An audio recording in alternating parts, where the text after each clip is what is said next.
I didn't grow up in a Christian home. They were addicts. There's a lot of physical abuse, verbal abuse. Didn't know, where the food was going to come from. Didn't know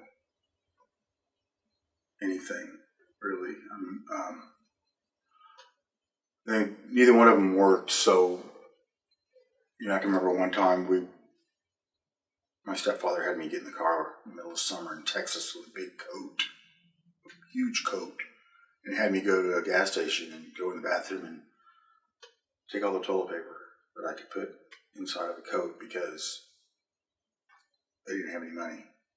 And I didn't want to do it, but I figured if, once he told me to get out, if I didn't do it, or if I got caught, I figured he'd leave me, so I had to hurry up and do what he wanted me to do. What were some of the challenges that you were facing in life? Well,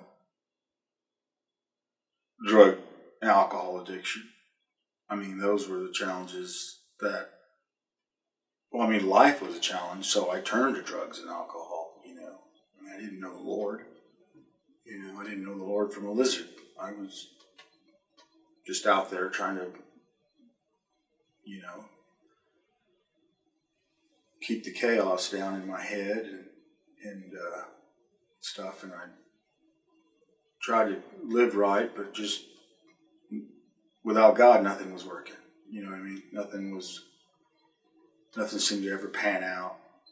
But we started coming to this church, and it just, the people are great, being greeted at the door, asking how we were, asking our names. And then the worship, the worship songs really tugged at my heartstrings. And I can remember crying for weeks after coming to church. There was times where I would just have to hide my face, because it hit me. God's grace, being blessed. Maybe I finally found the church I needed. Maybe I finally found God. Let me check this God thing out. And there was a group of guys, hanging out here. And they had a thing called Iron Man Ministry. And I thought, well, these guys were serious, and they didn't pull any punches. They were genuine when they greeted me. They weren't fake. They were glad to see me, and they wanted me to come back. We're always doing things for other people, in the ministry, in the Iron Man ministry. It's not for ourselves.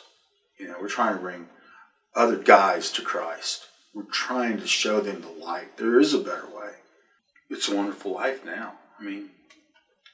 There's problems, but nothing like they were. My walk with the Lord is growing continually, and it will always grow. No one's perfect. Everybody sins. So when I started giving daily my parents up to the Lord, it really, really opened my heart to forgiveness. I started feeling like I was growing spiritually. That I finally buried that hatchet. I finally let that go. We really aren't in control of our lives. We can think we are. We can try and run our own lives, try and do our own will. But it doesn't never seem to work out quite right. You keep searching for that high, that first high or that first drink. It's never going to be the same. It's never going to be as good as it was the first time. So why keep chasing it? In Christ, you have His blessings every day. You don't have to drink. You can get rid of your bad habits, and Christ will help you through it. I hit bottom, and some people, they come to church before they hit the bottom, and